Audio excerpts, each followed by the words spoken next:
In 2014, with odds of 1 in 185,000, I was blessed to be able to draw a cow elk tag here in Michigan.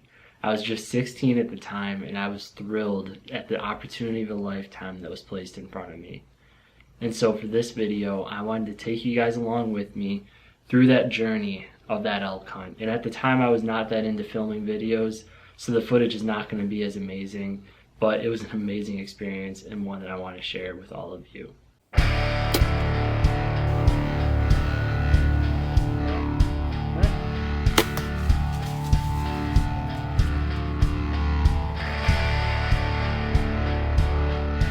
On Monday, August 25th, 2014, my dad and I loaded up the truck and camper and headed up north for orientation and to begin our elk hunting adventure.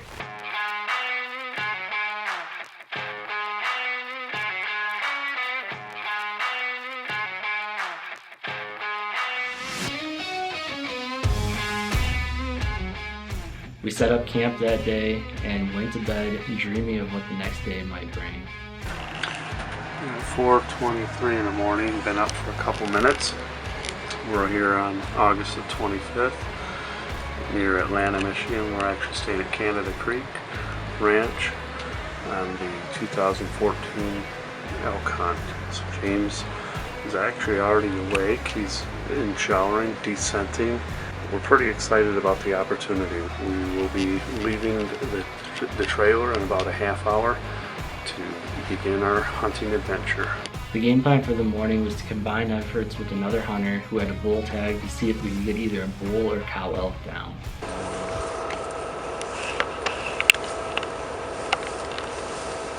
Elk hunt in the morning.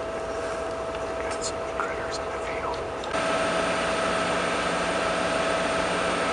There's a spike, so we can't shoot it. We're by some oil pumpers to mask our scent and the cover for us. So that's all that we've seen so far is just that spike.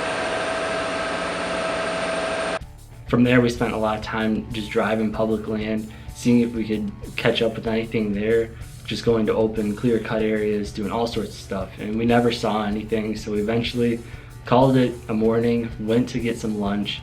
As soon as we sat down, our guide got a call from another local saying that there was this field that there was about 40 elk in that morning and that we should go over there and talk to the landowner. So immediately, before even ordering food, we got up, took off from the restaurant to meet up with the landowner and see if we could get permission to hunt his property.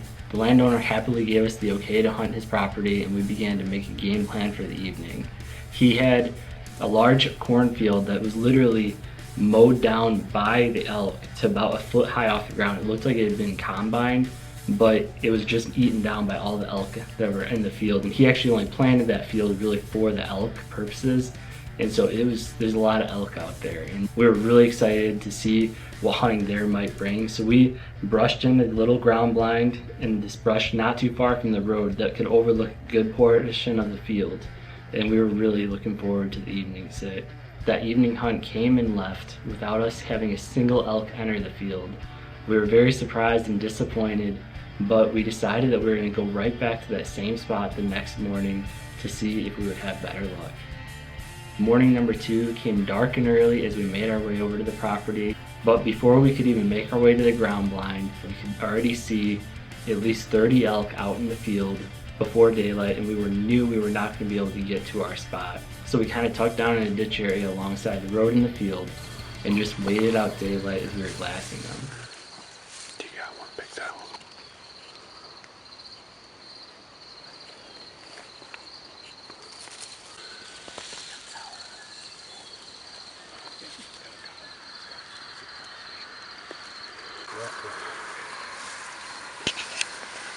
They're all cows. Just get down here and keep them from coming out the back door.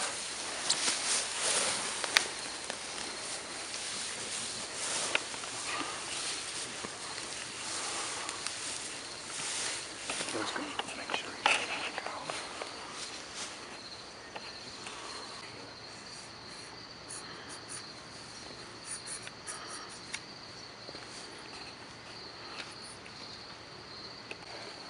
Aim a little high. Aim 3 inches high. We gotta take a shot or they're gonna be gone. We gotta do this now. They're going out the back of the field. Spikes in there, man. You want me to count column at all? Is that last one? Is the last one a spike? The last one's a spike. To the right? Yeah. Yeah, I can definitely see that now. What about the one in front? The one in front of the spike. It's quartered to us.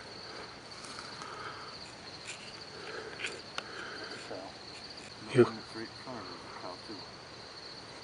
That one completely broadside?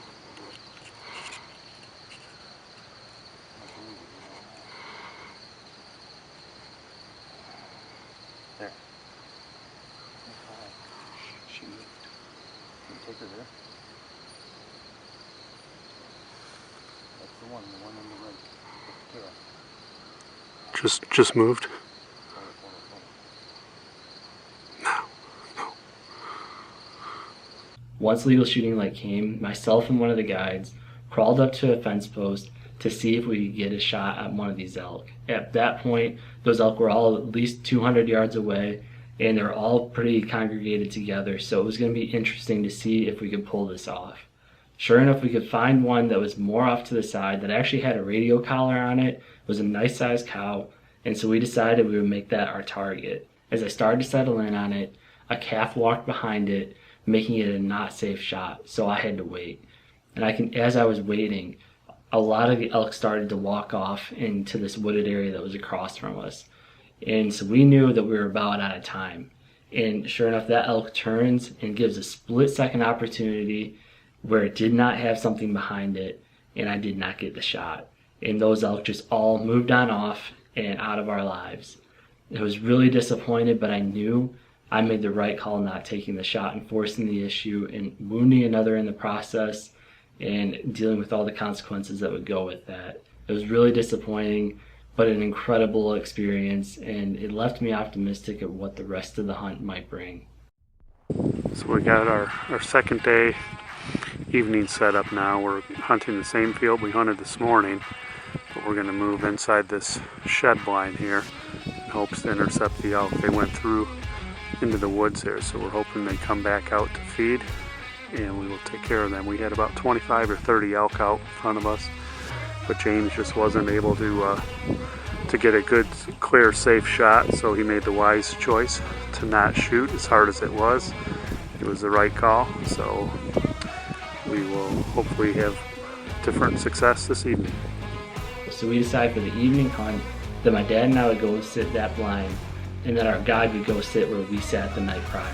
And so we were really excited going into that evening hunt, knowing how many elk are in the area, and we were really hopeful to have a little bit better luck in the little bit different spot that we were in. So we're back hunting the second evening of elk season. We made it to the gun blind. This is our view as we're looking south.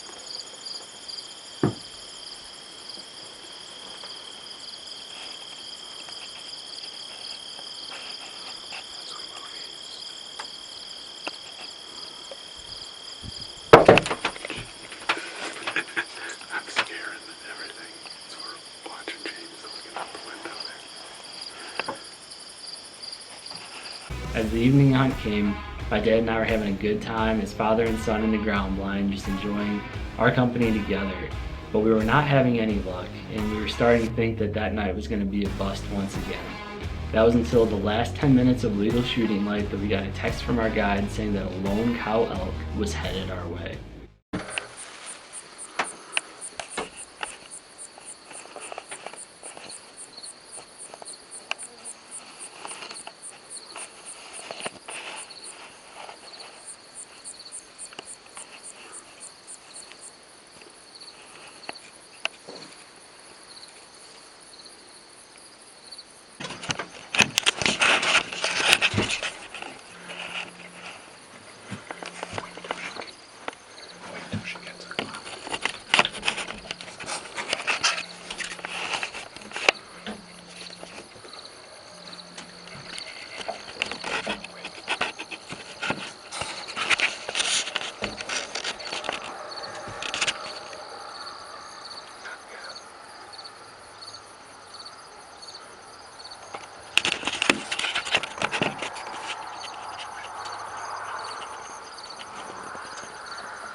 Another one, go.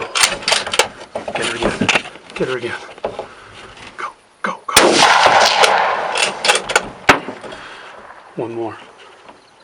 Get on her. Got her. You got her that time. Yes.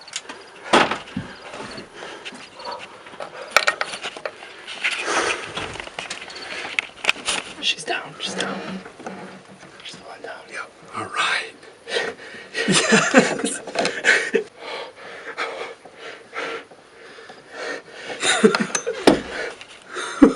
Yes. You get on video? Yeah, I hope so.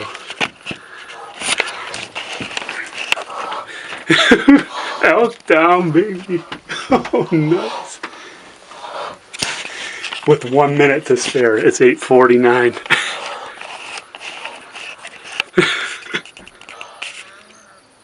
Oh, you hear her?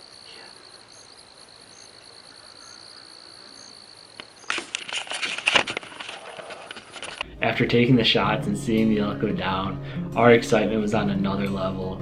As my dad and I were just so amped up and just felt so fortunate at the opportunity for that lone elk coming in like that.